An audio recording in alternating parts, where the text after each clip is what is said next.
Namaskar. Friends, the Economic Survey 2020-21 has been presented before the Parliament in both the houses. To give us more details about the document, we have with us Chief Economic Advisor, Dr. K.V. Subramanian.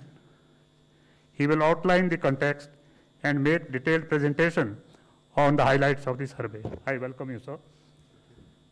We have Mr. Sanjeev Sanyal, Principal Economic Advisor, and advisors, Mr. Rajiv Mishra, Madam Surabhi Jain, Madam Chandni Raina, and Srimati A. Sirja. I extend warm welcome to all of you.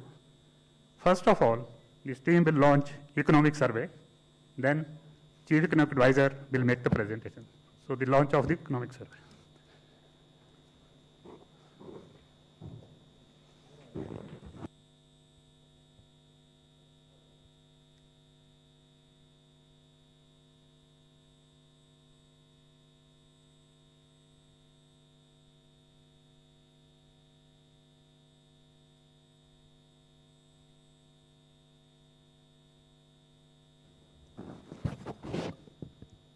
Thank you very much.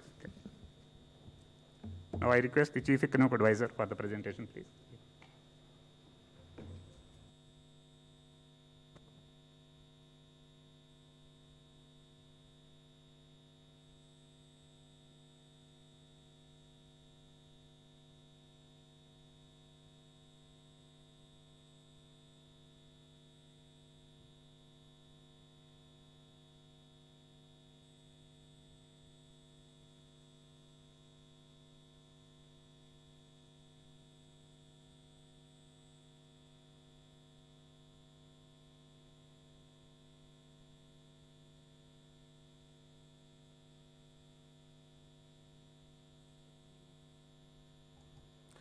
Esteemed dignitaries on the dais, including all my senior colleagues from the Economic Division.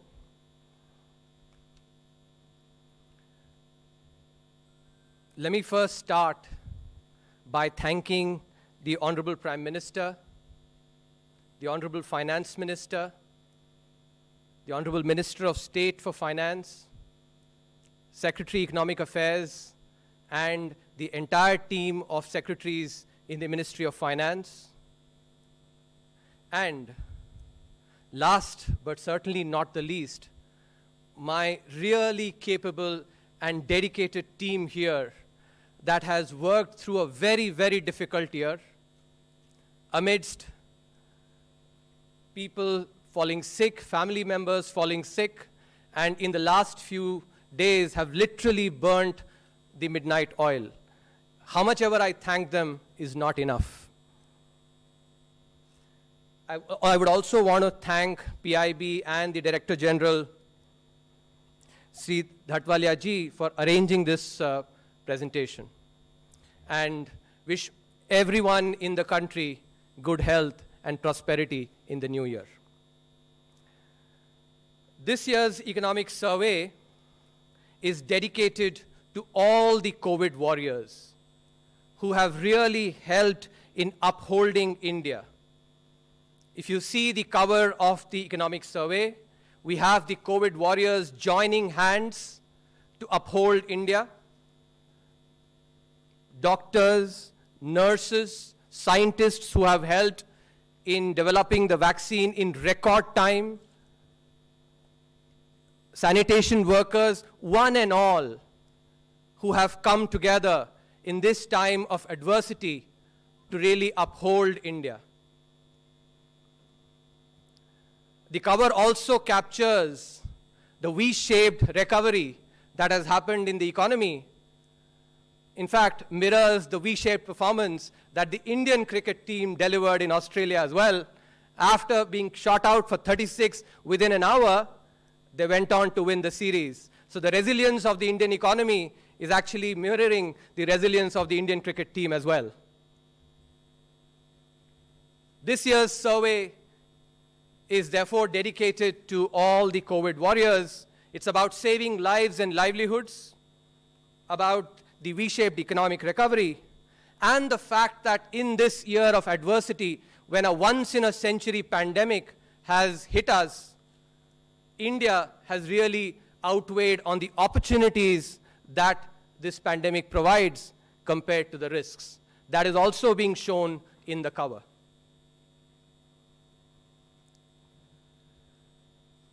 Keeping up with the times, and as they say, necessity is the mother of invention, this year's economic survey is being delivered in an e-book format, and the economic survey app has been launched, which I will just show now.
To understand India's policy response and the situation that India faced in March, let's imagine traveling in a Mumbai local.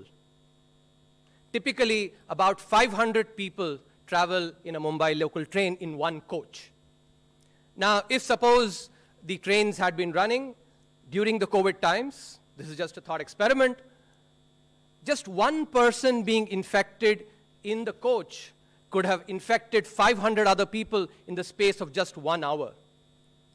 In contrast, if these 500 people were working from home, as they indeed are, to infect those 500 people, it would take many days. 1 hour versus many days, 500 people that would infect actually would go and infect many more. This example displays the impact of network effects in the spread of a pandemic, the fact that the size of the population matters, the population density matters, and that is essentially the situation that India faced. And the first chapter in the economic survey in volume 1 is about India's policy response, saving lives and livelihoods amidst a once-in-a-century crisis. India's response was guided by research in epidemiology and economics. Nobel Prize-winning research by Lars Hansen and Tom Sargent, which I had the privilege of learning from both of them. Their research advocates that when faced with enormous uncertainty, policies must aim to minimize large losses. Now, faced with a pandemic, that large loss was loss of human lives. As it is said in the Mahabharata, Apadi pranaraksha hi dharmasya pratham ankuraha. Saving a life that is in jeopardy is the origin of dharma. And that is the principle that guided India's policy response. India recognized that GDP growth will come back, and it certainly has, but human lives will not. India's policy response also derived from the extensive research on epidemiology, especially that looked at the Spanish flu epidemic of 1918 to come up with its policy response. One of the key things that was pointed out was the need for the pandemic curve to be flattened, because that gives time for the health and the testing infrastructure to be ramped up. In particular, one of the key learnings from this research was that the pandemic spreads faster in higher and denser populations, and that the intensity of the lockdown matters most at the beginning of the pandemic. A 1 unit increase in the population density has far greater impact on the spread of the pandemic at the onset of that pandemic compared to later. And this is one of the key reasons, one of the key points of research that guided India's policy response. Therefore, the early intense lockdown, India recognized, not only saves more human lives, but also enables a quicker, better economic recovery. The survey team has done a lot of work to show what could have been versus what actually happened. What could have been depends on, as I said, population density. It depends on the number of elderly people we have in the population. Even though India is a young population, just in absolute numbers, the number of elderly people we have is very large, and in fact larger than most countries. It depends on the number of tests that are conducted. It depends on the entire demography as well. And so, the survey team has analyzed what could have been versus what was, and that is being displayed in this particular chart, where the expected cases versus the actual cases is displayed, similarly for deaths as well. Green corresponds to actually the actual cases being lower than the expected cases, while red is the opposite. And both on cases and on deaths, India has done really well. India avoided about 37 lakh cases, according to the survey's estimation, and about 1 lakh deaths through the strategy that it adopted. The same analysis has also been done across states in India. And here as well, the expected cases and expected deaths has been taken into account. While looking at deaths, the health infrastructure also has been taken into account to estimate what could have been. One of the key things that stands out here in terms of under and over performance across states, Maharashtra is the underperformer, both in cases and in deaths. In cases, Uttar Pradesh, Gujarat, and Bihar are the overperformers, while on deaths, Kerala, Telangana, and Andhra Pradesh are the overperformers. Now, importantly, what we do is to go and relate this to the stringency of the lockdown that was imposed. We do this not only across all countries, but also across states in India. When we analyze across countries, we find that the intensity of the initial lockdown correlates strongly with the difference in the estimated versus the actual cases across countries. But when we do that across states as well, we see the same pattern, where the stringency of the lockdown across states correlates with the cases and the deaths. And for this, the survey team actually has done outstanding amount of work, the team here, in developing an index, stringency lockdown index, for the Indian states. This can be used for future research as well, because this mirrors the Oxford University's index that has been developed across countries. Using this index, basically we show here that the performance in terms of cases and deaths correlates very strongly with the stringency of the lockdown. Now, we certainly recognize that correlation does not translate into causality. And that's why the state-level analysis that we are doing is very important. Before I come to that, let me also talk about the economic performance. So if we relate the stringency of the lockdown to the contemporaneous effect, in other words, if the lockdown was more stringent in a particular month, what was the impact on the economic indicators in that month? And what was the impact of the stringency of the lockdown in that month on future economic indicators 3 months later? And what you see is on the left, you see actually a negative correlation, which is the decline contemporaneously. And on the right, you see the positive lagged effect, which is the V-shaped relationship, which is the V-shaped recovery that we witnessed in the economy. Now, as I was referring to earlier, correlation does not necessarily mean causality, and that is why the state-level analysis is extremely important. To show the causal impact, we need to show that other factors are not accounting for this correlation, whether it's at the country level or at the state level. Now, one of the key worries actually from a cross-country analysis is that it could be Indians have higher immunity than others, and therefore India actually ended up having much less cases and much less deaths. It could possibly be that the BCG vaccine, that all of us have, provides immunity against the pandemic, and which maybe other countries have not had. It's possible that the environment that we live in here, that is what reduces deaths intrinsically, or it could be that anything else But the intensity of the lockdown that India did actually accounts for this correlation. The strong correlation of cases and deaths that I showed across states is important in this. I also showed the V-shaped recovery. Why? Because anything that is peculiar to India, whether it's BCG vaccine, higher immunity, the environment that we live in, is common across all states in India. Take a Maharashtra, take a Gujarat, take Karnataka. These are all common across all states in India. So the correlation that we've shown cannot come from anything that is specific or peculiar to India. And that is why the state-level analysis controls for several of these other factors that may account for India's performance, and therefore actually leads the survey to infer that the lockdown had a causal impact on saving lives and on the economic recovery.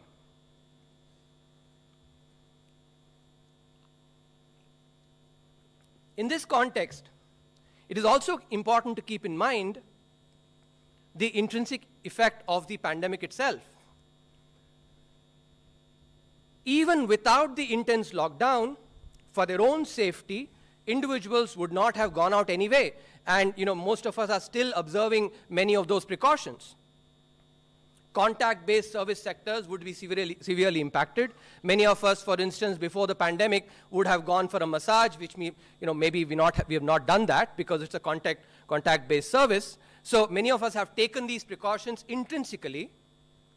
Also, the precautionary motive to save, which is something that macroeconomics highlights, that whenever uncertainty is high in the economy, all households and individuals tend to save more, thinking that maybe we will need that saving for a rainy day. Therefore, the precautionary motive to save goes up, during times of uncertainty, and that certainly reduces discretionary spending. Because households may think that if we were going to buy a car, or let's say we're going to buy a house, say, let's wait out this period, maybe 6-7 months, see how the uncertainty pans out, and then we can do whatever discretionary buying. So intrinsically, again, the pandemic would have impacted discretionary spending. Further, the risk aversion and the uncertainty of demand would have also affected corporate investment, because similarly, corporates would also want to wait out and see how the pandemic spreads, how the economy performs before they actually go and make irreversible investment. So even without the lockdown, these effects would have manifested, as they have indeed in other countries which did not have as intense a lockdown early on as we had. So even without this lockdown, the pandemic would have created significant economic impact. What the lockdown did, though, was to coordinate this response across the entire country, brought awareness of the dangers of this pandemic, and that coordination is something that macroeconomics emphasizes enormously on. On the economic side, India realized that this pandemic has both demand side and supply side impact. The demand side impact, though, is very nuanced. And India's policy response took into account that nuanced effect of the pandemic on demand. On the left side, you see this chart which shows the Pradhan Mantri Jan Dhan Yojana balances, how they increased during the period of the lockdown. You see that the average balance increased by about 400 rupees during the months of the lockdown. Now remember, there are 40 crore accounts, PMJDY accounts, and these are accounts at the bottom of the pyramid. Typically, economists think about the marginal propensity to consume is very high for these households. This is basically jargon to say that if the household at the bottom of the pyramid gets 1 rupee, they're likely to spend 97, 98 paise. So they do not typically save as much. But even in this demographic, during the lockdown, the savings went up on average by about 500 rupees, which is illustrative of the precautionary motive to save, and thereby the impact that it would have had on the discretionary spending. And that is also being seen in the deposits that have increased, the savings that have come into the banks. So realizing that at the onset of the pandemic, when the uncertainty is very high, also the lockdown actually imposed economic restrictions, India approached this in a calibrated manner. In the first part, when the uncertainty was very high, India's policies focused purely on ensuring necessities. 80 crore people were given free food, possibly the largest free food program across the world. Emergency credit measures were given. Liquidity measures were announced, and forbearance was also announced. These were all necessities from an economic point of view. And they were optimal at that time, given the uncertainty and the resultant precautionary motives to save, as well as the economic restrictions that I talked about. What India recognized very well is that pushing down on the accelerator of a car while the brakes are already clamped only wastes fuel. Only when the clamp on the brake is removed, at that time pressing on the accelerator actually speeds the car forward. And that is something that India recognized very well. Therefore, as part of its calibrated response, in the unlock phase, India has actually gone ahead and announced demand-side measures to enable discretionary consumption to come in. The Atmanirbhar Bharat 2 and 3 measures have focused on capital expenditures. A wage subsidy program was announced as part of Atmanirbhar Bharat 3, and the focus on the national infrastructure pipeline has been enhanced. So all these will go towards increasing discretionary spending in the economy. So India's demand-side response was again unique and in a more calibrated manner. On the supply side as well, and India recognized that the pandemic will have supply-side impact too, because of possible disruptions in labor markets and the financial distress that firms could have to face, which could lead to impact on the productive capacity of the economy. And therefore, a slew of structural reforms were announced to enhance supply in the medium to long run, to avoid loss of productive capacity. These reforms primarily focus on strengthening the potential of the primary and secondary sectors, and they are intended to create jobs and thereby enable aggregate demand in the economy. And as part of these, the survey details this, describes this in detail, streamlining of labor laws, the broad-based reforms in agriculture, MSMEs, the BPO in the service sector, power, mineral sector, space, defense. All these were part of the reforms that were announced as part of the Atmanirbhar Bharat mission. And importantly, the strategic PSU's policy. It's a very important statement of intent. If you recall, in the last year's economic survey, the impact, the wealth creation that comes from privatization was talked about. The strategic PSU policy has actually implemented that by giving the commanding heights of the economy to the private sector. This is given the history of India in its first industrial policy, having given those commanding heights of the economy to the public sector. So this is a very important statement of intent. So to summarize, the policy response that India came up with was a mature, far-sighted one. India focused on saving lives and livelihoods, took short-term pain for long-term gain, recognized that while GDP growth will recover, and it has, lost human lives cannot be brought back. This was the humane principle that guided India's policy response. India was the only country to announce a slew of structural reforms. India's demand-side measures were also different from the other countries, were more calibrated, recognizing the simple idea that pushing the accelerator, works only when the brakes are removed. The V-shaped economic recovery, without a second wave, makes India, therefore, a sui generis case in mature policy making. The mega vaccination drive that is now on should enable this recovery, especially in the services sector.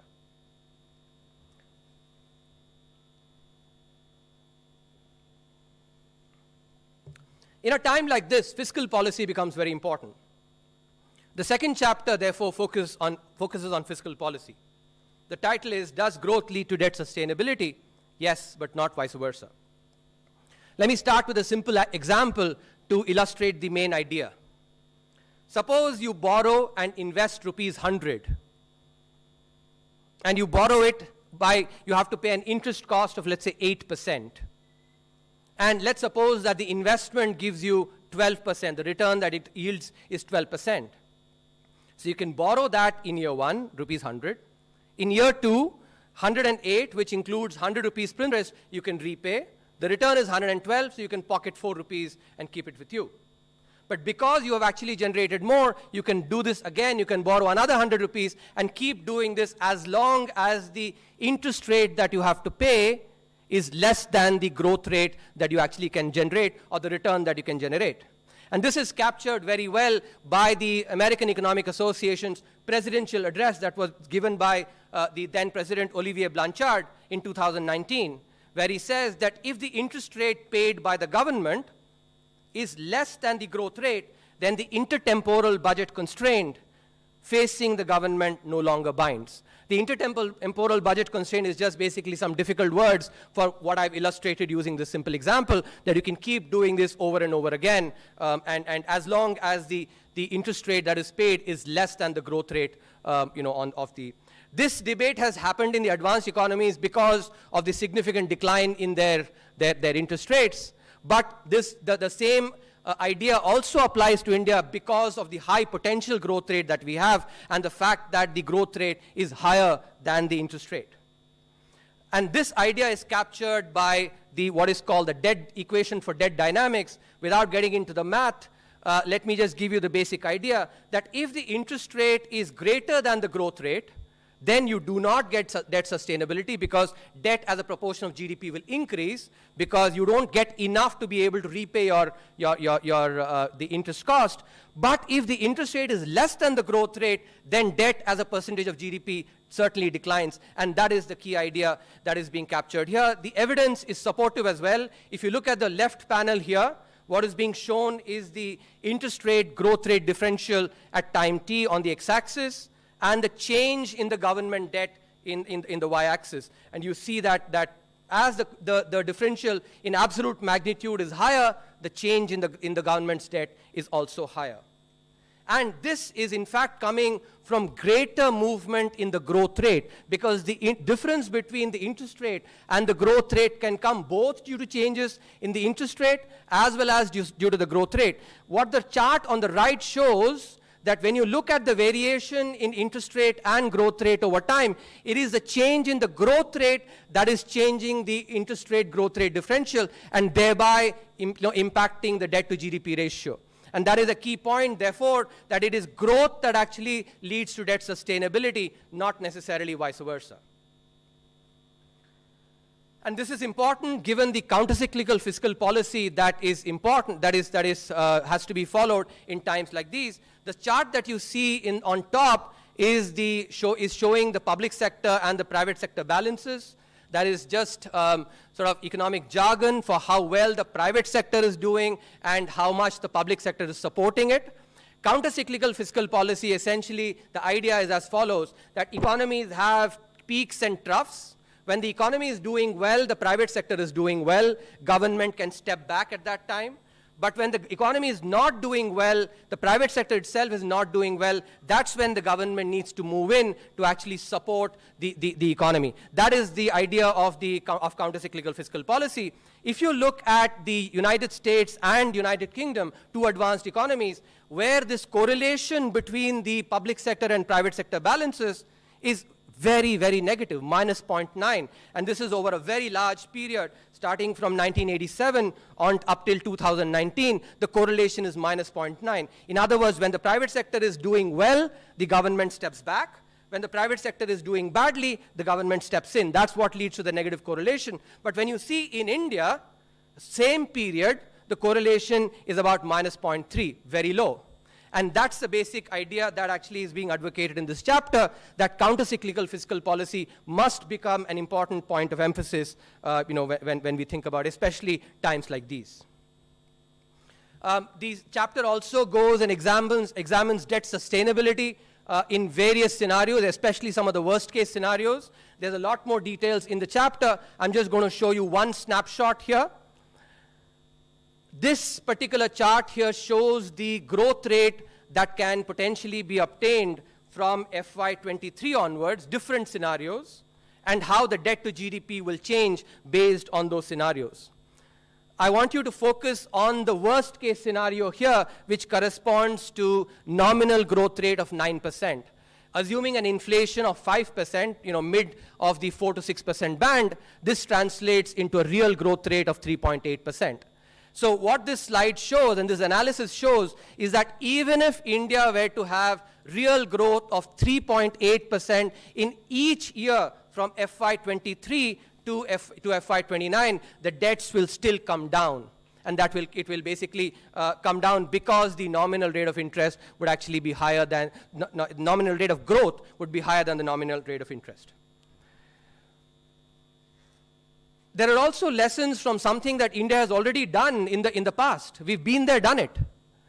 When the Asian financial crisis happened, growth had come down from, over the entire 98 to 2003 period, the growth was only 5.3%, and debt to GDP had in fact increased at that time, had reached then historical levels of 83%, but the government went and did expansionary fiscal policy, focused on infrastructure spending, which basically did increase government expenditure, and general government debt actually went up. But as a result of that, as a result of the fiscal and the infrastructure push, the average growth from 2004 to 2009 was 8%. And that growth is what then brought debt back from 83% to 70%. So we've been there, done it, and we basically need to just replicate and learn from that experience. So that's the essence of this chapter. The policy recommendations that emerge from this are that fiscal multipliers, which is basically economist jargon for saying if 1 rupee is invested by the government in the economy, by the fisc, what is the return that is generated for the economy? Fiscal multipliers are typically much higher during slowdowns in the economy or during downturns when compared to peaks in the economy. And therefore, this is a very important aspect to take into account. Fiscal policy must support growth, therefore, till the pre-COVID growth path is achieved again. Public investment spending, is self-financing in the medium term precisely because it enables growth, crowds in private investment, and that in this context, India's fiscal rules, which certainly, which may not be enabling a counter-cyclical fiscal policy, must need a rethink. The third chapter looks at the India's sovereign credit rating. If you look at the fifth largest economy in the world, and ask the question, what is the rating of the fifth largest economy over the last 2 decades? If you start from 1994 here, and this chart shows that, so the fifth largest economy, remember, has changed. So that, if you think about it, that baton has changed hands.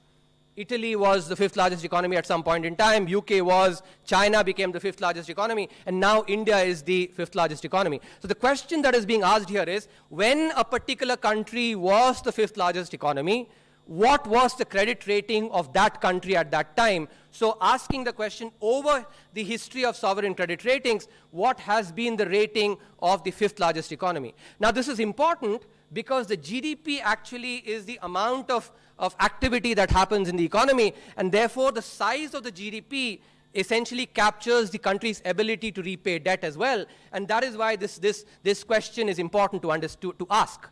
And when you ask this question, 2 key points emerge here. Firstly, that typically the fifth largest economy has been rated AAA. You see that actually those flat lines at the top. The only 2 exceptions to this, and that is the second point that is coming from this chart, are China and India. When China became the fifth largest economy in 2005, it was rated A-, while India now is the fifth largest economy and is rated BBB+. So in other words, this historical anomaly essentially is focusing on emerging giants versus those that are established giants. The emerging giants actually are not necessarily getting the rating that their fundamentals possibly demand. And that is the subsequent analysis that is done in the chapter. So I'm going to just give you a sampling of that. On this particular chart, we show the credit rating, sovereign credit rating, as a function of the growth of the country, economic growth. You see a positive relationship. In other words, higher growth leads to higher rating, which is expected.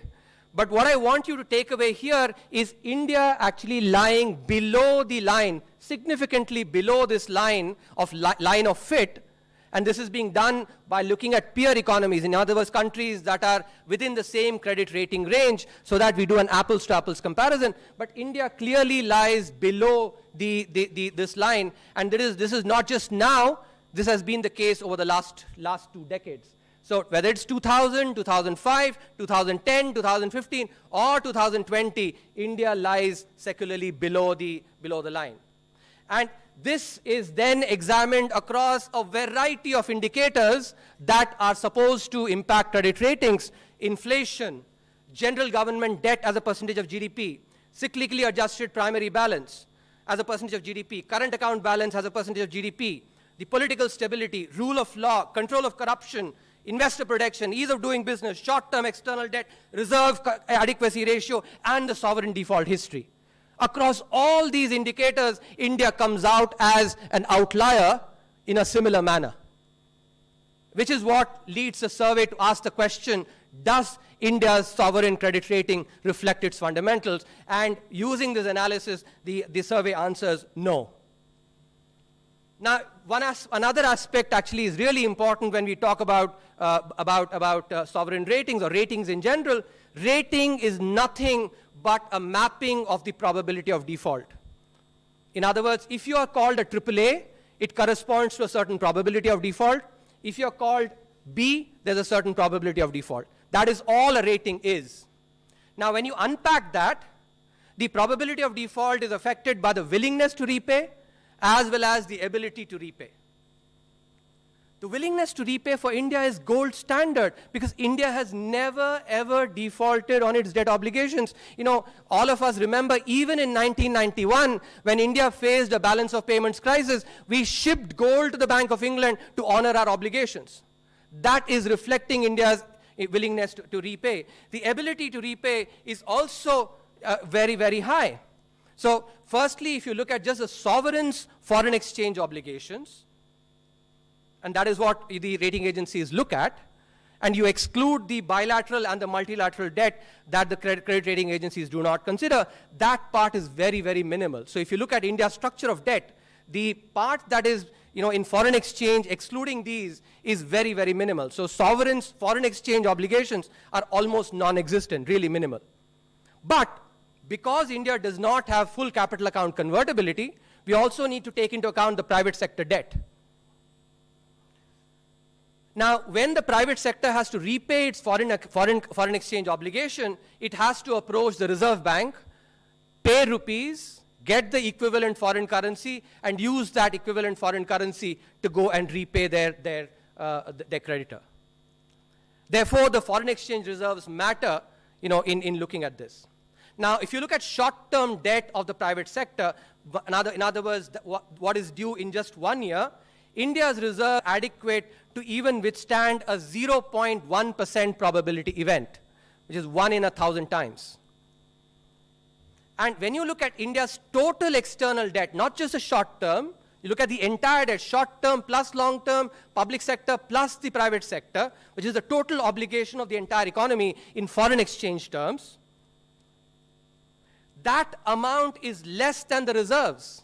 In other words, our reserves are more than adequate to take care of all our obligations in foreign exchange. Therefore, India effectively resembles a negative debt company whose ability to repay, by definition, is 100%. So on both the willingness to pay and the ability to pay, India should have the highest rating. And this is consistent with a large literature that highlights these kind of aspects in sovereign credit ratings. There's a large literature in finance and financial economics that actually talks about this, that I've had the privilege of reading. Now, therefore, it's not surprising that the markets do not react very strongly to credit rating changes. If you look at across the equity markets, foreign exchange markets, or the fixed income markets, the impact is actually very, very low. And given the analysis that we've actually shown you, that is not surprising.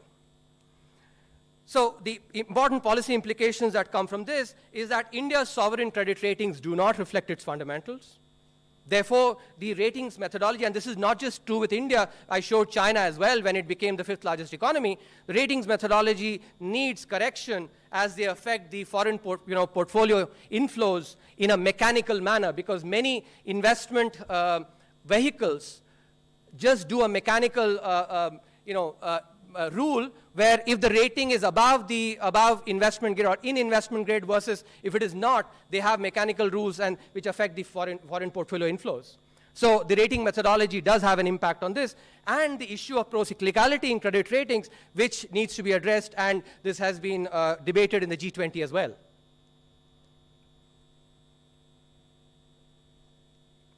An important issue in the current context, especially given the COVID pandemic, is of inequality. Let me start to anchor the idea by giving you a simple example. All of us, when we were young, we remember the show Malgudi Days. Many of you today also might have watched it when it was replayed on Doordarshan. Remember Swami from Malgudi Days? Swami is very good at mathematics. Swami gets 100 out of 100 in his mathematics exam. His friend Shankar gets only 60 out of 100. His headmaster takes 20 marks away from Swami, gives it to Shankar, and tells Swami that I do not like this difference in outcomes. I wanted both of you to have 80 marks, and therefore I did this. Swami comes back crying to his mother, and tells his mother that, Amma, I am not going to study for maths anymore, because anyway I'm going to lose 20 marks. That's going to be taken away from me and given to Shankar. Why should I study? Shankar goes very happily to his mother and tells her that, Amma, I got 80 marks. I don't need to study anymore, because anyway the principal is going to give me 20 marks more. Now, do you think that this equality that was achieved was desirable? Swami also then puts an argument to his mother saying, why does not the principal give more teaching to Shankar? Give him more, allocate more teacher time so that Shankar can become really good at mathematics and he can himself get 80 out of 100, in his examination. I can keep my 100 marks, which I've worked really hard for. Wouldn't both of us be better if, I keep my 100 that I've gotten from my hard work and he gets 80 from his hard work as well? That we are actually, total marks is 180 versus 160. This idea that when you grow the pie, 160 versus 180, in the earlier example, when 20 marks were being redistributed, the pie is remaining the same. But in the second case, when you have 180 marks, the Shankar's marks are also higher without reducing Swami's marks. And that's the idea that actually is being captured, given the level of development that India is in, and the debate on inequality that is happening in advanced economies. This is a pertinent question that we need to ask, because finally macroeconomic policy and economics itself always faces trade-offs, and therefore clarity of objectives is very important for policy making. So the question that is asked here is, inequality and growth, is there conflict or convergence in the Indian context? So if you look at the advanced economies, and the survey does, this chapter in the survey does a lot of correlation with all kinds of socioeconomic indicators. I'm going to show you a couple, refer you to take a look at the chapter for the others. So if you'll focus on the top panel here, which is being shown in red, the red dots, that is for the advanced economies. On the x-axis, inequality is plotted. So when you go to the right, inequality is higher. And on the y-axis, what is being plotted is socio-economic outcomes. In the right panel, it is basically national income per capita.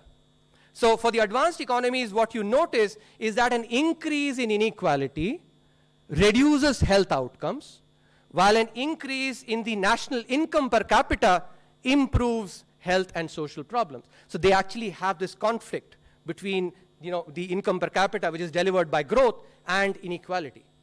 When we do the same analysis in India, by looking at inequality across the Indian states for which the data is available, we find that there is no conflict. If anything, there is convergence. Both inequality and income per capita, which, as I said, reflects the impact of growth, have similar impact on socioeconomic indicators. Now, this is what I've shown for health. You see the same thing for education as well. Down, up for the advanced economies, same up for basically for the Indian states. And this is shown across a bunch of other indicators like life expectancy, infant mortality, birth and death rates, fertility rates, crime, drug usage, mental health, etc. That this convergence in India is something that is being seen across these indicators. And survey basically poses the question that this is something that reflects possibly the stage of development. Given our stage of development, our potential growth rates are very high. At the same time, our ability to increase the pie and thereby uplift a lot of the people out of poverty, that potential is also very high. In contrast, in advanced economies, both those are possibly low, and that may be accounting for the conflict that you see in the advanced economies vis-a-vis what we see for India. So what this chapter therefore recommends is that India must continue to focus on growth so that it expands the pie, and by expanding the pie, thereby redistributive policies are enabled to lift people out of poverty. And this is important because when we go and look at the impact of growth versus inequality on poverty reduction, about 85% of the reduction in poverty comes from growth. Only 50%, 15%, and it's not a very strong relationship either, comes from inequality. And this is true whether we use the headcount ratio of poverty or the multidimensional poverty indices as well. So the message that comes out, therefore, is that unlike advanced economies and the commentary that is being often focused on in the advanced economies especially, there is no conflict between growth and inflation. In fact, there is convergence. Given India's stage of development, India should therefore continue its focus on economic growth to lift the poor out of poverty by expanding the overall pie. Because redistribution is only feasible in a developing economy if the size of the economic pie grows. And that relates back to the example I gave about Swami versus his friend Shankar.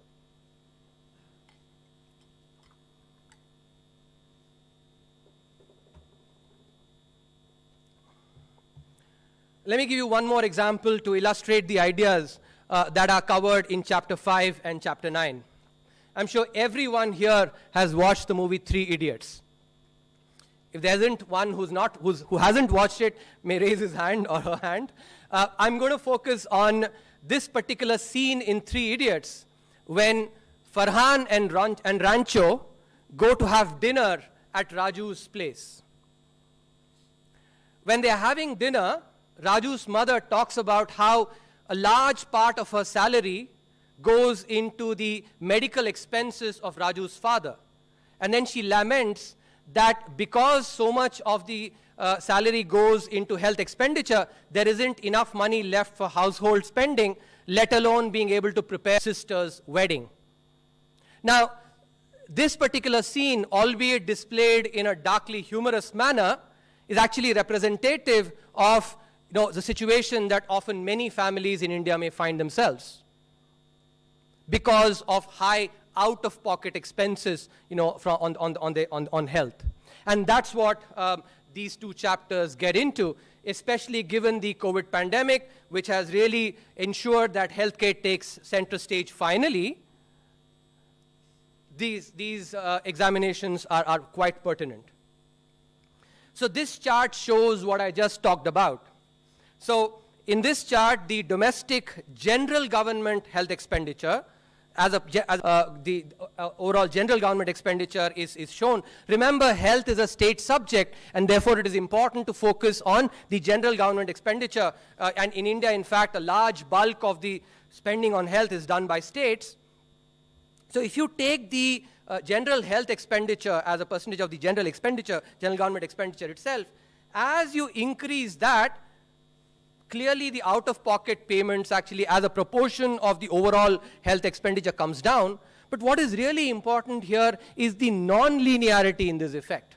That at small levels of public spending on healthcare, when you increase it even by a little bit, the impact on the out-of-pocket expenses is very large. And that is what is being shown in this chart here.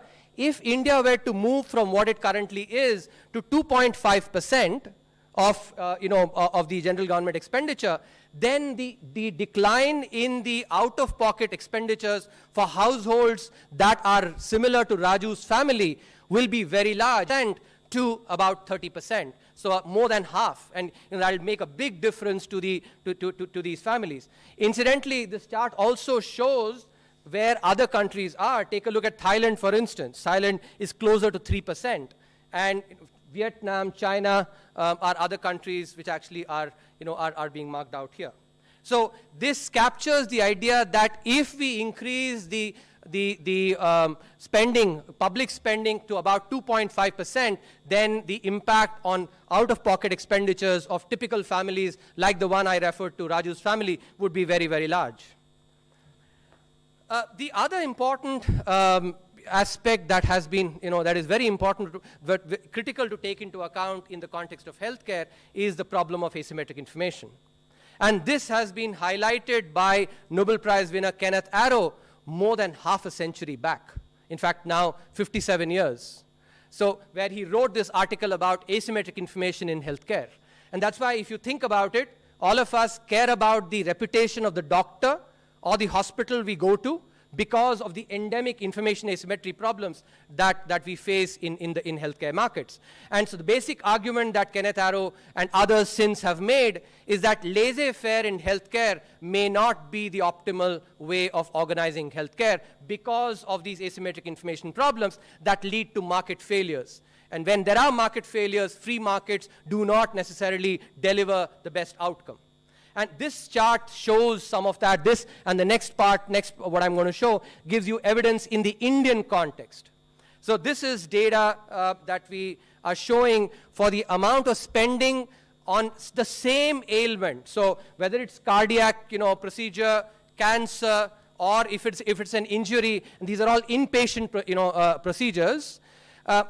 What it shows here is the difference between the amount that you have to spend if you go to a public hospital or government hospital versus if you have to go to a private hospital. Remember, it is being within the same procedure.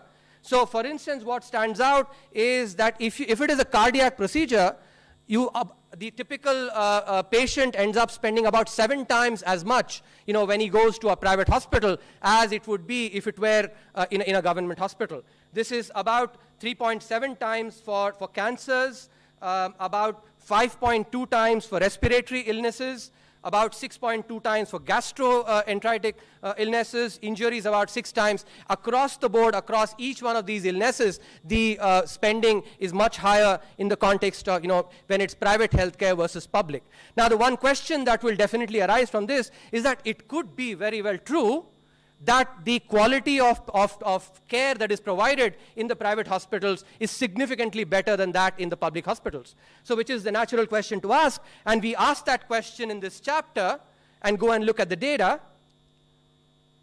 We go and look at the data on the readmission rates. Research in healthcare looks at readmission rates, the same patient coming back and admitted again as a proxy for the quality of treatment that patient got. It's a well-recognized proxy in the healthcare research. When you look at the data from PMJAY on the difference in quality using this proxy, what stands out is that public sector patients get readmitted to the same hospital 64% of the time, while this same number is 70% for private hospitals.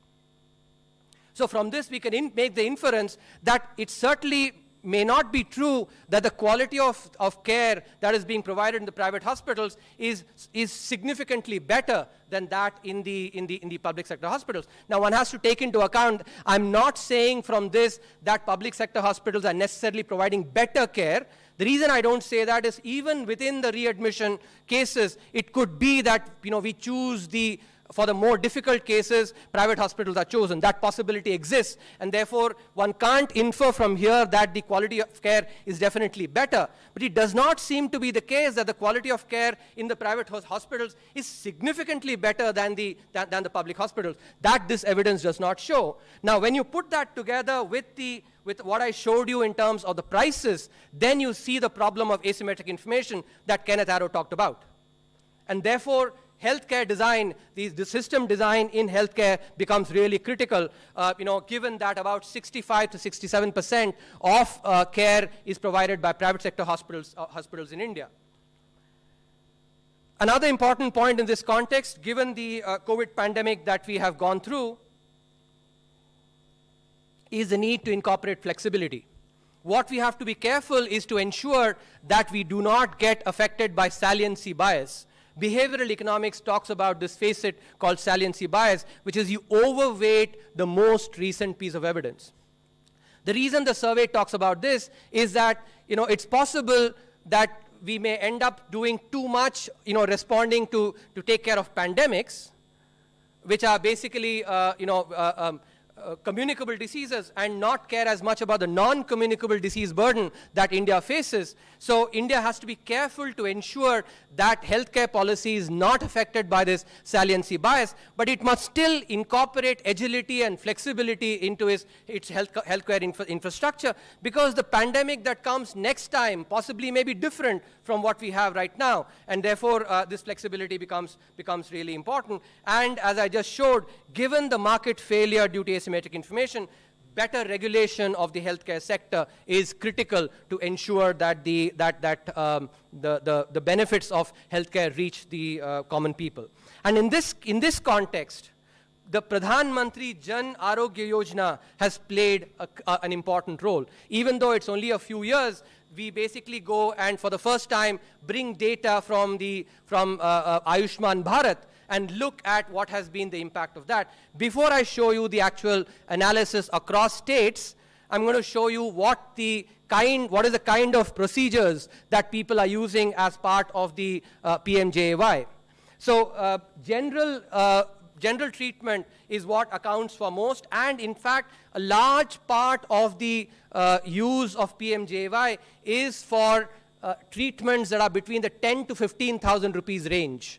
So that's typical care that not very, very serious. The serious ones, which is your cardiothoracic, vascular surgery, etc., are far lower. The density of that is much lower, as you can see from the distribution that is being shown in the top chart.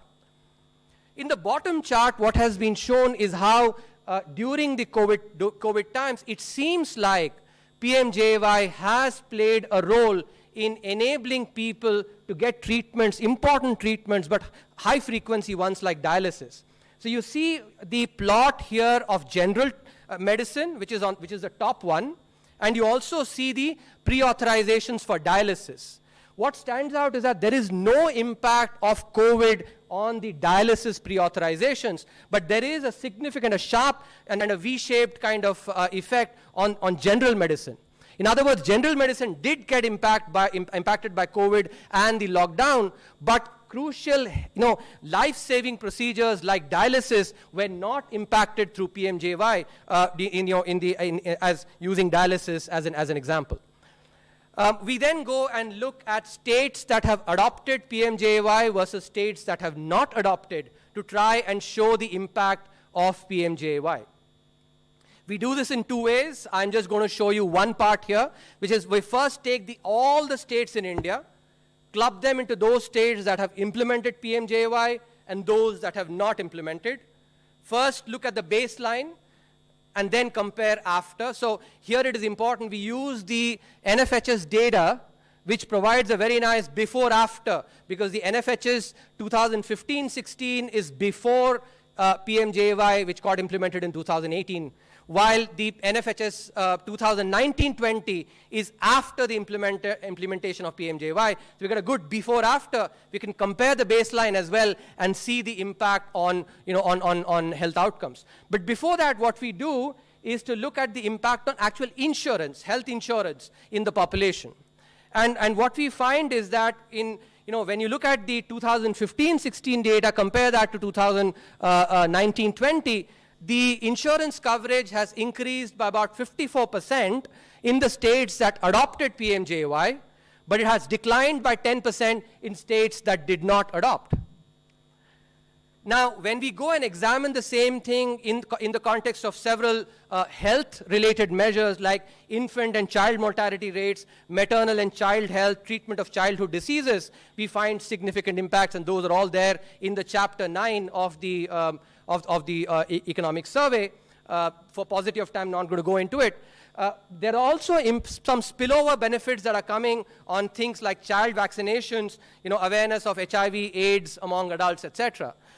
These are certainly not direct impacts of PMJAY, but spillovers that seem to be coming as well using the NFHS data. Now, the survey recognizes that comparing all states that implemented PMJY versus those that did not may not be a very, very sharp comparison. And that is why the survey does another piece of analysis by focusing on contiguous states. So we take West Bengal, which did not implement PMJY, and compare that to 3 adjoining states, Bihar, Odisha, and Sikkim, which are all in the northeast, in that, and therefore very similar. And then we also find that the baseline characteristics using NFHS4 is similar for, almost identical on many dimensions, between these West Bengal and the 3 neighboring states. And we show then that the results that we obtain across all states, the same kind of results we get even in the much more careful, more apples to apples comparison as well. And this is what econometricians call a difference in difference. The before-after difference for states that implemented PMJY versus states that did not implement PMJY, which gives you a better approximation of the causal effect because many confounding factors are taken into account. And the survey therefore infers that these inferences, these results that we get using all states are also being seen using a more careful comparison among just the contiguous states. The survey in the last few years has been focusing on various aspects of the regulation and the process. In earlier years, the judicial reforms have been covered. Ease of doing business was covered last year. This year, the survey looks at some process reforms that are important to have in the, to enable the economy to grow further. Let me give you a thing. Getting a car, the registration changed from one state to another. So that's the idea that this chapter is capturing. And this is based on very, very important work that's been awarded the Nobel Prize recently in 2018. The work on incomplete contracts was awarded the Nobel Prize. Oliver Hart and Oliver Williamson and Bengt Holmstrom got the Nobel Prize for their work on incomplete contracts. This work actually recognizes something that we all see in the real world, that contracts in the real world cannot take into account all the different contingencies. You cannot really anticipate all the different things that can happen in future and code it into a contract. That's the basic idea of the incomplete contracting literature. A branch of this literature also talks about how when contracts are incomplete, you also get incomplete regulations. When you acknowledge the incomplete contracts, the incompleteness of contracts, you also have to then acknowledge the incompleteness of regulation. One of the key things that the survey shows is that if you take a company that does not have any dispute or litigation, all the paperwork is complete and this company has to be closed in India, it takes about 1,600 days. In fact, to be precise, 1570 days to close such a company. Remember, this is a company that does not have any litigation, no dispute, all the paperwork, everything is complete here. The same number for OECD economies is about 600 days. For Singapore, it's 120 days.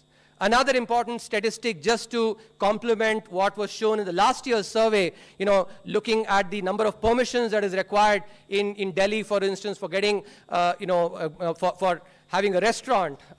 So similarly here, the survey is showing that the number of procedures that is required to close a company that is all clean is far too cumbersome. This is also reflected in the amount of discretion that results because of excessive regulation. The basic idea is as follows. If there are several pieces of regulation that somebody who has to supervise has to take into account, that person may not have the bandwidth to go through all those pieces of regulation, may just focus on a few. Suppose there are 100 ticks that have to be done, the person may choose to focus on 15 or 20, and then you get very, very opaque discretion. The set of 15 or 20 that one supervisor focuses on may be very different from what another focuses on. And that is the idea that when you have excessive regulation, that leads to opaque supervision and exercise of discretion. The evidence for that is being shown in these two charts here. What is being plotted on the x-axis is the number of de jure days that it takes to get a permit, a construction permit. De jure days, in other words, what is stated as procedure, the number of, you have to get this clearance, you have to get that clearance. You put all that together and you come up with a de jure, in other words, the letter of the law, the number of days it takes to actually get a construction permit. That is being plotted on the x-axis. On the y-axis, what is being shown is the actual number of days that it takes. Remember, on the x-axis, what is on the letter, and on the y-axis is what is the actual number of days. Just solidify idea. Suppose in a particular state, let's say, it takes 100 days to get all the permissions. Some people may be able to get that permission, that construction permit, in 50 days, while other people may be able to actually get it only maybe in 200 days. So this difference between 200 days versus 50 days, when on the letter it is 100, captures the amount of discretion that is being exercised. Because the person who is giving this permission is exercising discretion in giving it in 50 days, for one, and making it hard by, taking it 200 days. So this range captures that discretion. And what this chart shows is that as the number of procedures increase, which is reflected in the number of, de jure days it takes, the discretion increases significantly as well. In other words, when you have excessive regulation, that leads to excessive supervision as well. Not the other idea where that, simple rules lead to actually too much discretion. It is counterintuitive, but it's a very, very important point. And this is seen not just in the case of construction permit, but also in getting an operating license. And this captures the important idea why regulations have to be simple so that discretion can be exercised and supervision can be done in a transparent manner. And that's the idea, that those are the policy recommendations that come from this chapter, that simple regulations combined with a transparent decision-making process, improved transparency in supervision, stronger systems of ex-ante accountability, such as through bank boards in the context of banks, and in general boards across various agencies, and importantly, very robust ex-post resolution mechanisms. During COVID, as I actually had mentioned when I spoke about the policy response, countries across the world have given regulatory forbearance. To understand its effect, let's take a simple example. Think about the last time you fell sick, you went to a doctor, and the doctor gave you medicine. The doctor gives you some emergency medicine and tells you to eat that medicine for 3 days. But you are scared about getting that disease back. Having taken the medicine for 3 days, you're still scared you may get that disease back. So instead of taking it for 3 days, you eat that medicine for 3 months. Now think about the impact that it creates on your health, on your body. That emergency medicine was, of course, very, very important. It was inevitable. It was required. You needed to take it for 3 days. Not taking that medicine, emergency medicine, would have harmed your health. But taking it for 30 days or 3 months also harms your health. Instead of actually protecting the health, that really makes it, worse. And that's the basic idea, that regulatory forbearance is emergency medicine, not a staple diet.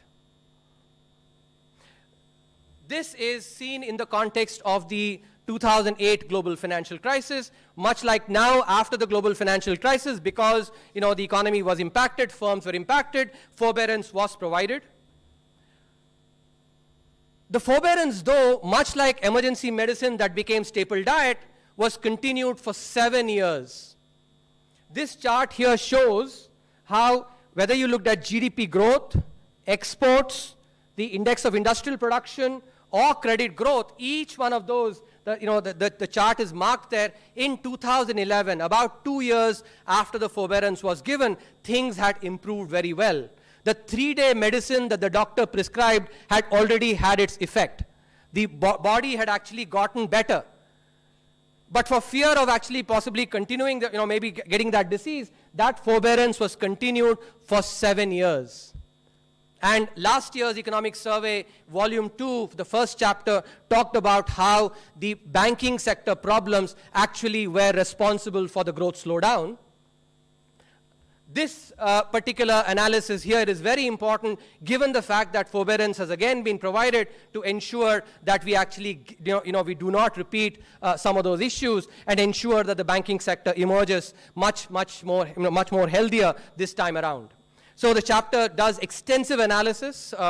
This is an area that I've actually done a lot of research on. Based on that, looks at about regulatory forbearance as emergency medicine, not staple diet. What effectively happened was that banks, because of the forbearance regime, could pretend that their non-performing assets were performing by calling them restructured assets.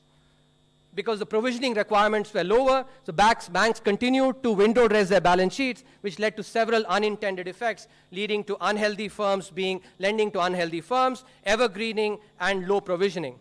Now, during COVID, regulatory forbearance has been provided, and that is a good thing. It should be done like the 3-day medicine, but the important policy lesson here is to avoid a recurrence of the issues that manifested following the global financial crisis.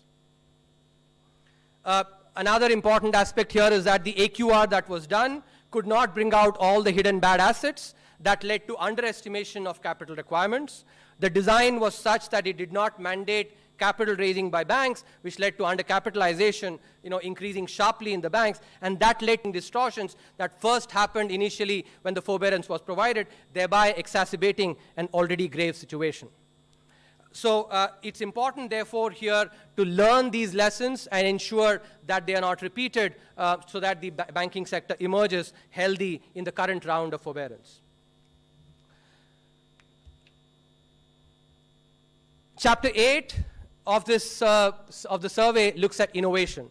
India, for the first time, got into the top 50 countries in terms of, in the Global Innovation Index. And therefore, the survey actually thought it fit to examine India's innovation performance, see areas where India has done very well, and areas where India needs to improve in order to aspire to become among the global innovation leaders, really gather momentum from this entry in the top 50 innovative countries to go further. So when you look at the innovation rank, for its level of development, whether you take all the countries or you take the top 10 economies, India is doing well. India is a positive outlier, much higher positive outlier when you look at the entire sample of countries. Outlier still when you look at the top 10 economies, but India's aspiration must be to actually become as innovative as the top 10 economies. And here, India must certainly aspire to increase its gross expenditure on R&D from about 1.5 to 3%, of GDP, which is the average for top 10 economies. And in this, the key insight that the survey provides is that the private sector participation in gross, general expenditure in R&D becomes really critical, because business sector in India contributes 37% to gross expenditure on R&D. In the top 10 economies, this percentage is 68%. So the business sector, therefore, contributes far less in terms of the gross expenditure on R&D compared to the proportion in the top 10 economies. In contrast, the government contributes about 56%, which is 3 times the average for advanced economies. That proportion is 22% for the advanced economies. So the government is contributing a lot. It's for the private sector now to actually really ramp up its expenditure on R&D and to grow this expenditure from the current levels to the levels that will be closer to the advanced economies. And the private sector really needs to step up in this. And by the way, the survey also points out that this particular situation is not because the tax incentives in India are actually less liberal. If anything, they are actually more liberal. But this is an aspect that the private sector needs to focus on. Focus on innovation just to be competitive, because that is what is really critical in the new economy. The last chapter of the economic survey focuses on the bare necessities. Popular media and movies have actually focused a lot on this. There is this movie called Roti Kapda Makan.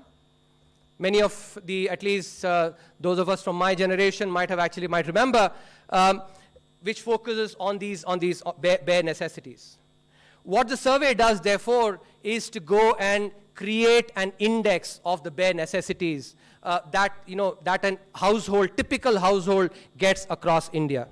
By using the NSSO surveys, looks at how these have improved across states, how have they improved across different income quantiles, and how have they changed across states.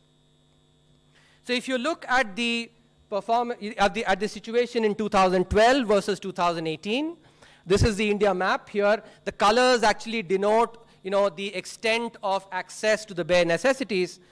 Green means that the access is very high.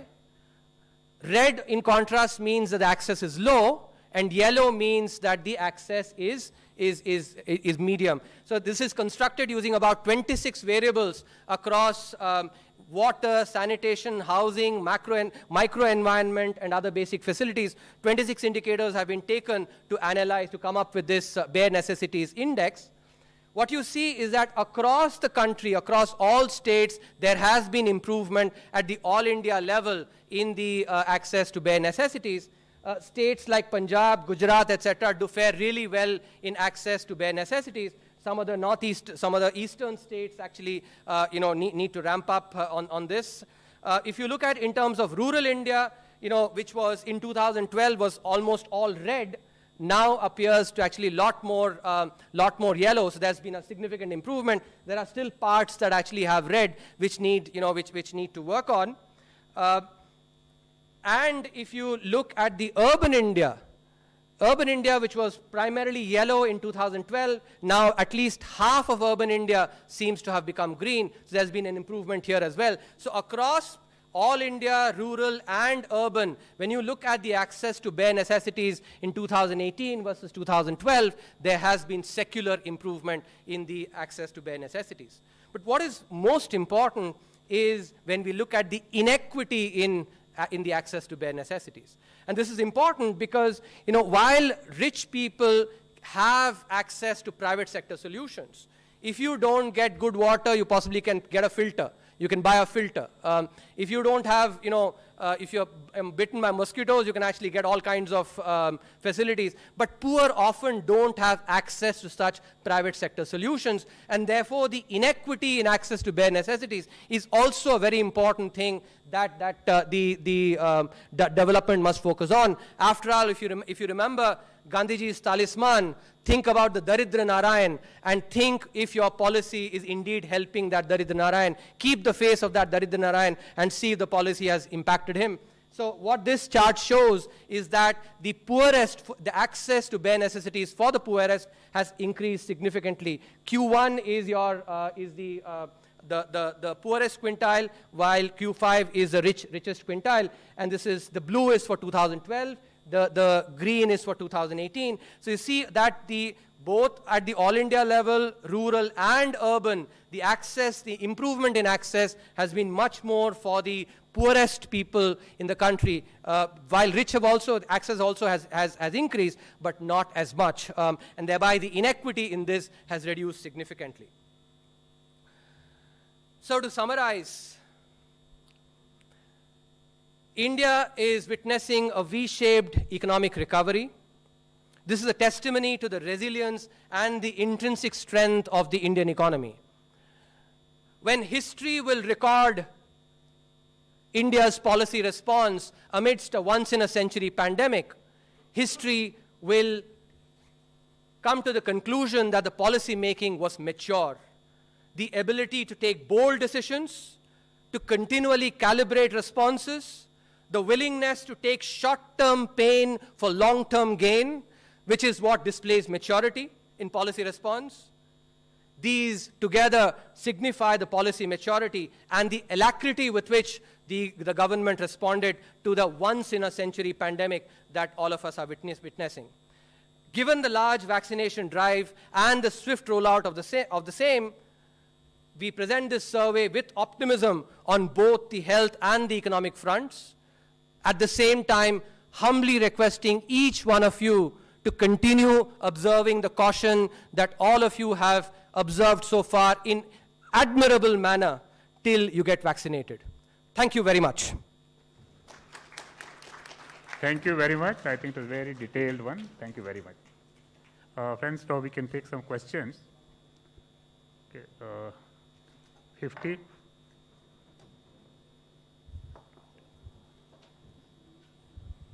Hello, sir. I'm Shubham from Infamous Media.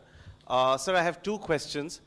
The first one's related to your slide on debt sustainability. You said that India needs a rethink on fiscal rules.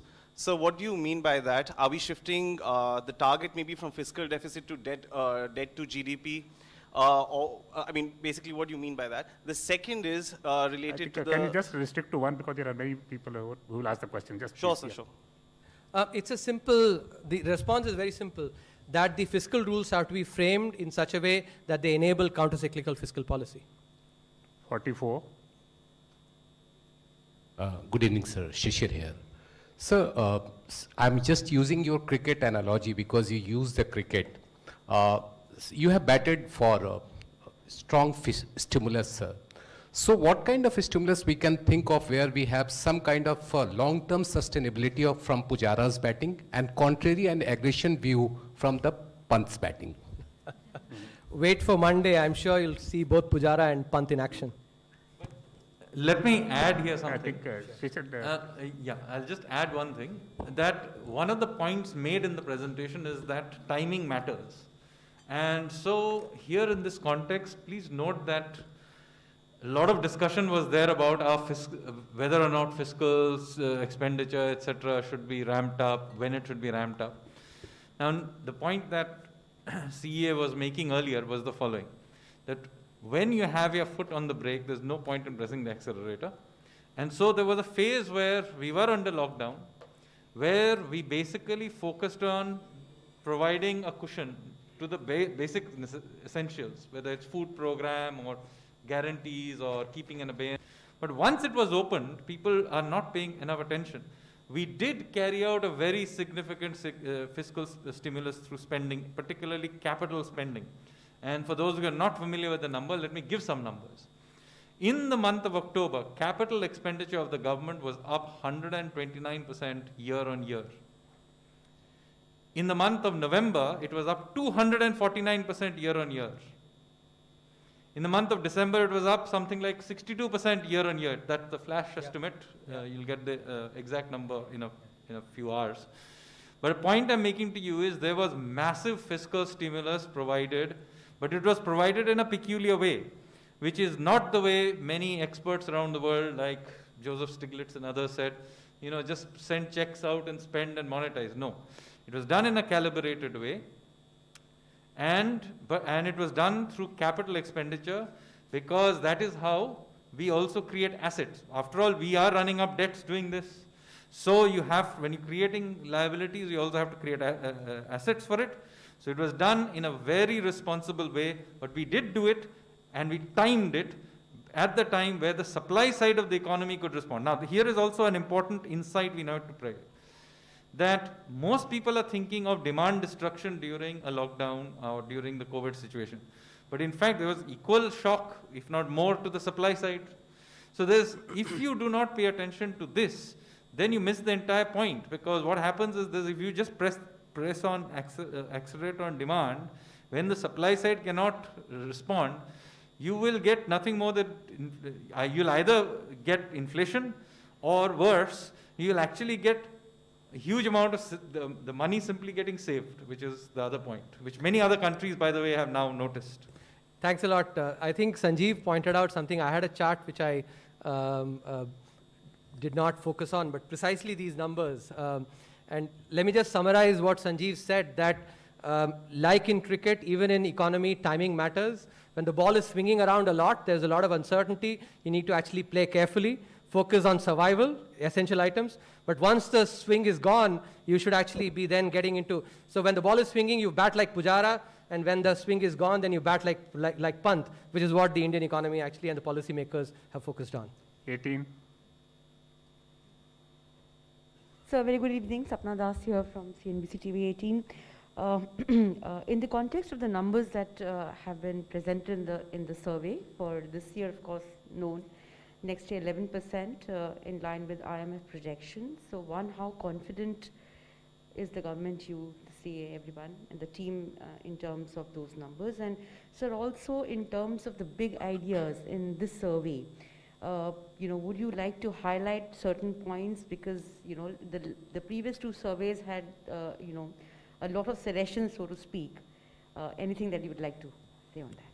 I think, on the second question, that presentation was precisely on highlighting those ideas. The importance of fiscal policy, the importance of focus on healthcare spending, and the emphasis on the Ayushman Bharat, the PMJAY, the fact that regulation, actually, we need to continue our work on reducing some of the regulatory cholesterol, the emphasis on on greater regulation for healthcare, ensuring that regulatory forbearance is withdrawn at the correct time, that innovation, actually, we focus on the different aspects, and also on the bare necessities, continue the good work. So that's now to your first part of the question. I'm sure all of you have noted the IMF's projection, and we have, as you will notice in the first chapter in volume 2, we have projected 11%, but have also talked about upside potential there.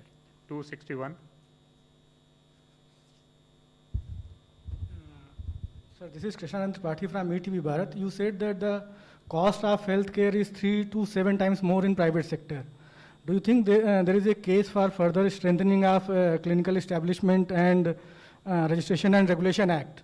Because in case of PMJAY, there was some criticism that the government is shifting its responsibility to private sector rather than strengthening the public sector healthcare facilities. The basic point that is being made there is that the private sector and the public sector together have to play a role, and they have to play a symbiotic role. But given the asymmetric information, and that has been highlighted by Nobel Prize winning work, there is need for some regulation so that the sweet spot is obtained. 21. Sir, मैं मोनिका जी media से। Sir, कोविड-19 के दौरान जो job loss हुआ, उसको address करने के लिए सरकार और क्या-क्या कदम उठा सकती है? और साथ ही इकोनॉमी को बूस्ट करने के लिए टैक्स कट को लेकर आपके क्या विचार हैं?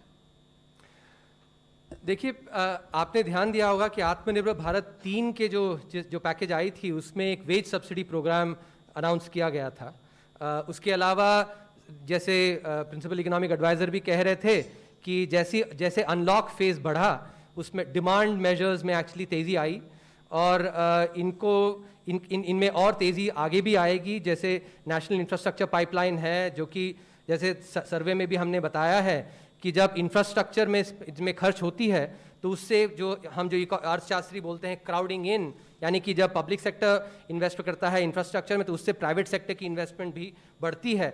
और आपको ध्यान होगा कि हमने एक्चुअली जो 2018-19 की जो सर्वे थी, उसमें वर्चुअस साइकिल की बात की थी कि जब इन्वेस्टमेंट आपका बढ़ता है तो बाकी सारे जो मैक्रो इकोनॉमिक इंडिकेटर्स हैं इनमें भी बढ़ोतरी होती है।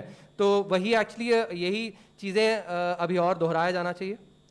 104. Hi sir, this is Aftab from Reuters. You said that if interest rate is lower than growth, then one can borrow more. If I extrapolate that for the last year, what happened, we are seeing a contraction of about 7.7% is what you have predicted, that, and a nominal GDP of negative 4% and over that. And the borrowing cost was higher, and yet we borrowed more. No, what borrowing costs were not higher.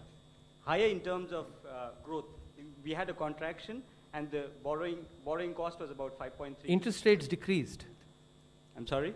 Interest rates actually decreased. Interest this rate year. decreased. Oh, you're talking about the overall aggregate? Overall aggregate. Okay, go on. So I would like to understand that since we increased our borrowing then, what kind of impact does it have on our ability to borrow a higher than 12 lakh crore if we need it in the next 2 years? So as actually I showed you on the chart on debt sustainability, because of the growth potential that India has, debt sustainability or the ability to borrow debt is not going to be a problem at all.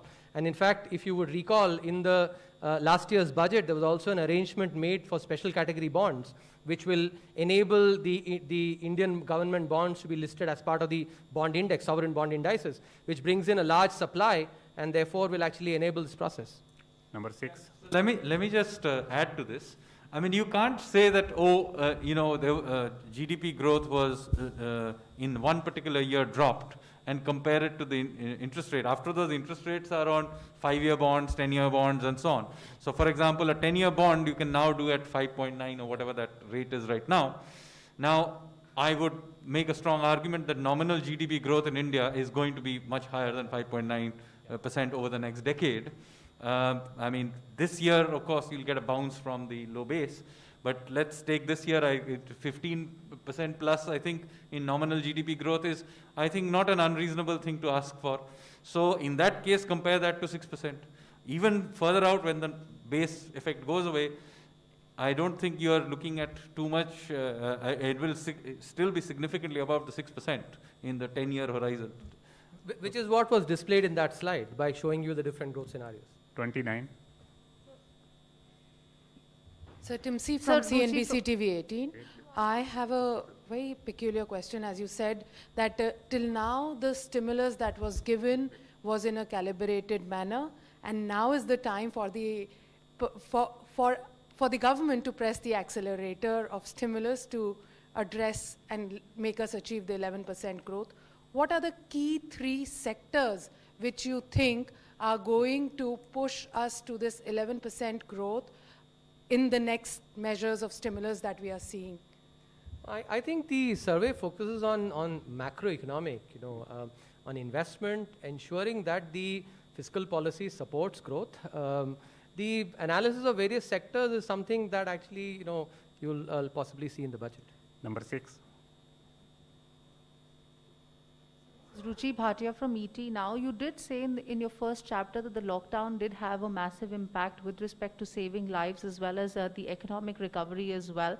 And even though now we've started inoculating a lot of frontline health workers as well, I want to understand from you, how big do you see the downside risk with respect to vaccine hesitancy? Because that also seems to be a big concern now. See, Ruchi, I think this question is best addressed to an epidemiologist. We as economists can take that research and infer that vaccination will indeed have an impact on, contact-based services.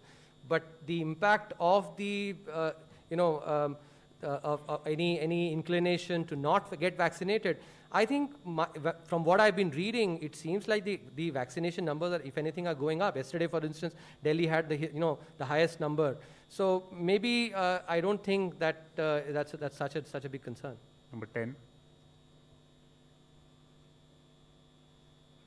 Yeah, you have talked timely recognition of NPAs by banks. So my question would be, because now the RBI moratorium has been over, so what is the, you expect a very high amount of NPA occurring in public and private sector bank, and I also want to understand from you that what kind of capital requirement you see in banks, especially in public sector bank, in next financial year.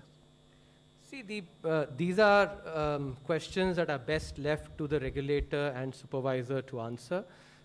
The point that we have made is that given that we are in a similar situation where forbearance has been given, some of the aspects that we can learn from, we should learn from to ensure that the banking sector emerges out of this crisis in a healthy manner. 53.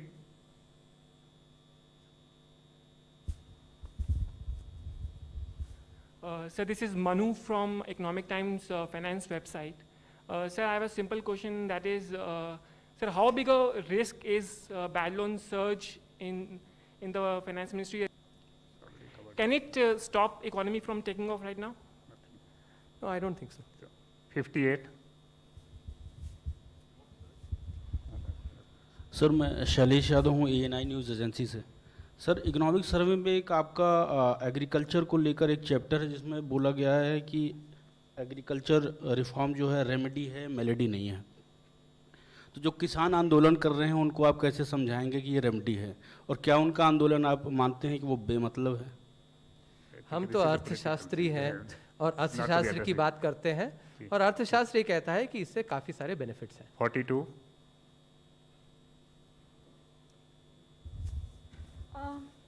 This is Shrimi Chaudhary from Business Standard. Sir, you pointed out that India's sovereign rating are low from last 2 decades, and even this whole rating do not reflect on the country's fundamentals. And this required rating methodology to need some correction over here. So any measure so far you have taken, or are you in talks with regulators to address this? These are part of our inspirations that we continue having with all external agencies. 48. Hi, sir. This is Sumant Banerjee from Business Today. My question is, in the last excise duty on oil, petrol and diesel as one of the key revenue generators for the government. Now, as the economy revives itself and obviously your tax receipts will go up, do you expect some rationalization in duties so that some of the benefits of low oil prices can be passed on to the consumers? I think the focus of the survey has been on, as I showed you across several chapters, is on ensuring that the economy gets back to a robust, growth path, and that is basically what I will want to stick to. 24. Somesh Jha here from Bloomberg Quint. You called for another round of AQR in the economic survey. There was a time when a section of the government had criticized the AQR for slowing down the banking sector. So at this point of time, when the economy is already on the mend, would you suggest that? And secondly, how would same related to connected to the AQR? What Somebody kind else of is waiting, my dear. So, what kind of difference do you suggest in the framework? The short response, and as I actually covered very clearly in the presentation, was that AQR without actually the capital backup and mandatory capital infusion led to undercapitalization. And what we are clearly saying is that once we recover back from the, once the recovery is over, then the, an asset quality review should actually be conducted at that time. And that is, I think the timing is what is important. That is what is the main message of that chapter. 6. Vrishti from Bloomberg News. In your survey, you see inflation moderating because of falling food prices going forward. So A, what do you expect on Feb 5? And B, related to that, inflation targeting framework is coming up for a review. So what's your view on that? Do you see a case for widening the band? Sorry, I didn't catch your A. Do you see a case for rate cut on February 5 in RBI monetary policy? You all know very well, actually, my stated stance that I do not talk about monetary policy in public. Last question. And the second part, sir, the review of second monetary is not policy. Permitted. Number 33. Sir, because he didn't answer my first question. Why did you ask something which is not related here? So these two are related. I answered your question. Yes. You wasted your question by asking something that I'm not going to respond to. Sir, but you are avoiding my question. Please, last question, 33. Anirudh from Dainik Bhaskar. Sir, आपने अपने सर्वे में इसका Covid के impact का काफ़ी अच्छा analysis किया है, जो कि कई महीने तक रहा. पिछले कई महीने से किसान आंदोलन चल रहा था, उसका असर भी कुछ देखा आपने? मतलब इसमें एनालिसिस में उसको लिया है? दोनों में कोई लिंक नहीं है. Thank you very much, sir. Thank you. Thank you, friends. Thank you very much, everyone, for being patient and listening.